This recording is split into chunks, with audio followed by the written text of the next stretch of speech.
pagi pemirsa, sekilas info hadir di tengah-tengah aktivitas Anda. Hanya di Bergaul yang akan menyajikan berita-berita yang garing tapi mantul. Bersama saya Rasya. Dan saya Cheryl, kami akan menemani Anda selama beberapa menit ke depan. Di segmen pertama pada hari ini, kami akan membahas dampak ekonomi, di mana kenaikan harga bahan baku pedagang kaki lima di Jakarta. Hal ini merupakan kondisi yang sangat mengkhawatirkan. Benar sekali, kenaikan harga bahan pokok di ini berdampak langsung pada daya beli masyarakat dan juga pendapatan para pedagang kecil yang sudah berjuang keras.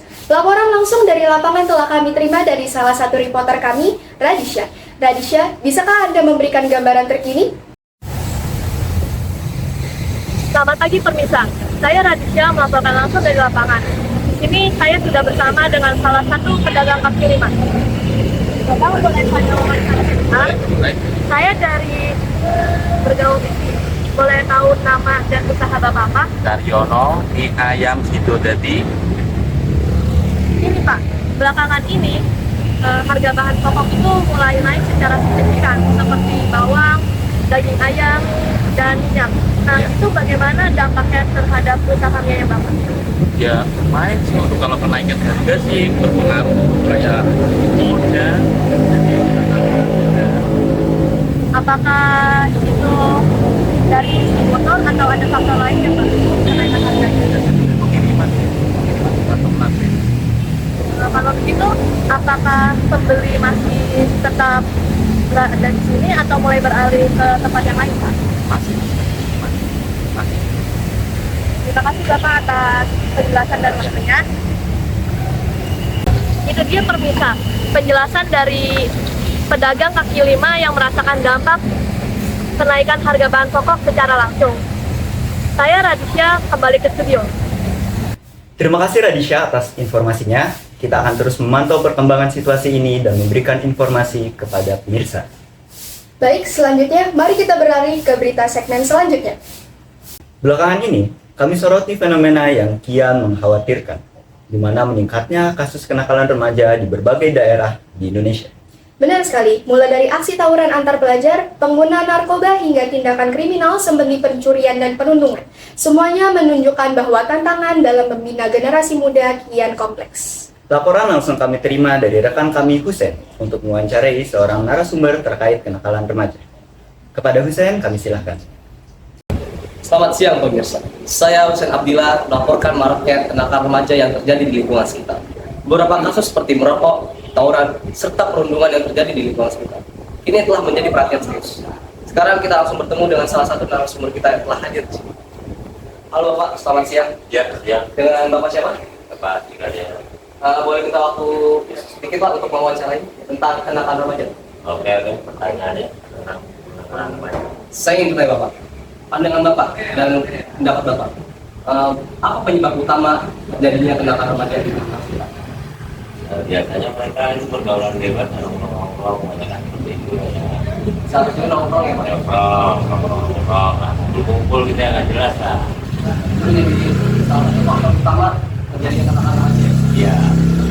Lalu yang kedua, dari tahun sekarang, 3 tahun yang sebelumnya, apakah ada peningkatan atau penurunan terjadinya kenakalan remaja? Untuk melihat kenaikan menurun kenakalan remaja kita nggak tahu prospeknya ya masalahnya ya. Kadang-kadang enggak gitu aja. Oke.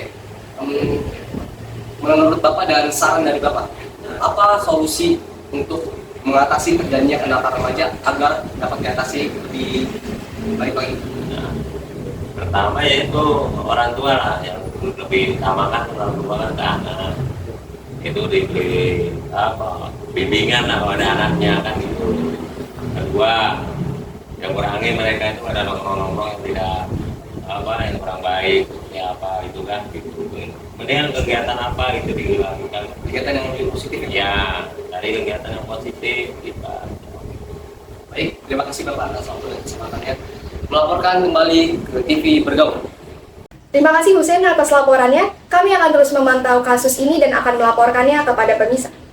Namun pemirsa, jangan kemana-mana dahulu, karena berita garing tapi mantul akan kembali setelah jeda yang satu ini. Sher, lu ada rekomendasi sunscreen nggak? Gue takut banget nih sama berita yang beredar sekarang. Lo pakai ini aja nih, Los PPOM kok. Beli di mana itu, Sher? Ayo ikut gue.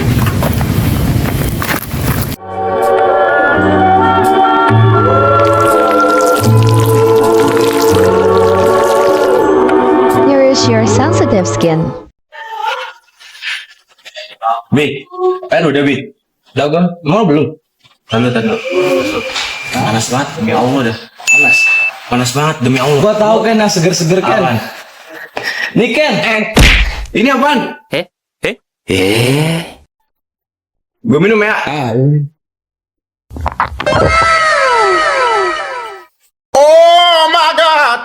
Buset. Gila, gue baru tahu nih minuman ini. Seger kan? Gila. Gila aja dah barang spray. Ya, berita selanjutnya terkait korupsi, yakni Liga Korupsi di Indonesia. Sebuah istilah yang mungkin terdengar tidak biasa, namun sangat relevan digunakan untuk pemberantasan korupsi di Indonesia. Seperti yang bisa kita lihat di sini, klasemen Liga Korupsi ini memuat daftar-daftar nama pejabat dan politisi yang terjerat kasus korupsi di Indonesia. Karena mulai dari menteri hingga DPR tidak ada yang lepas dari jeratan polisi. Pertanyaannya adalah, bagaimana bisa kasus korupsi menjadi masalah yang sangat besar di Indonesia? Untuk mengetahui hal tersebut, laporan langsung telah kami terima dari rekan kami, Abi, yang telah berada di lapangan untuk mewawancarai seorang ahli hukum. Ya, silakan Abi. Terima kasih untuk Sheryl dan Rasya sudah menghubungi kami. Sekarang kami sedang berada di kediaman Duta Hukum di salah satu SMA terbesar di Kota Bekasi, yaitu Fahri. Ayo Fahri. Ya, saya Fahri. Saya izin tanya-tanya Fahri ya. Ya, boleh.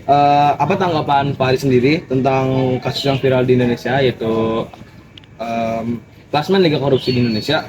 Apakah menurut Fahri itu merugikan negara kita? Ya, menurut saya juga sangat merugikan karena menyengsarakan rakyat. Itu aja. Apa yang Anda harapkan untuk perubahan dalam pemberantasan korupsi? Perubahan paling untuk ini sih hukumnya biar lebih ketat lagi. Siap, Mas Fahri. Bagaimana solusi Anda untuk mengurangi korupsi di negara kita, Fahri? Kalau itu sih kembali lagi ke hukum ya, soalnya yang bisa nangkap orang-orang korupsi kan ya gitulah.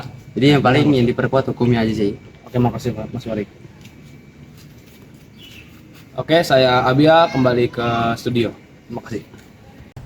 Terima kasih Abi atas laporannya.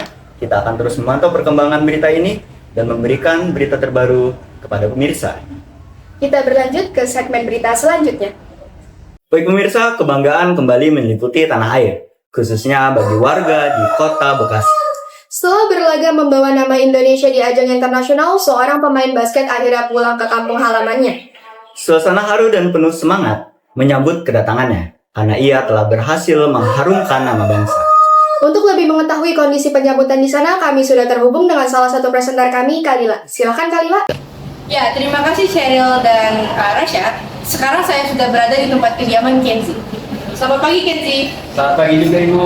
Saya sangat senang akhirnya bisa mewawancarai Anda. Saya juga senang bisa ketemu Ibu lagi. Baik, saya akan menanyakan Anda beberapa hal. Apa itu Ibu? Bagaimana perasaan Anda setelah Anda bisa kembali ke kampung halaman Anda? Alhamdulillah senang banget sih, yang pasti udah lama banget udah ke sekolah ini lagi, udah ke halaman ini lagi. Kita udah menempuh perjalanan yang cukup jauh. Insya Allah mungkin saya bisa mendapat jalan lagi dan akhirnya saya bisa dapat jalan, insya Allah. Bisakah diceritakan sedikit perjalanan Anda untuk mencapai puncak kesuksesan Anda?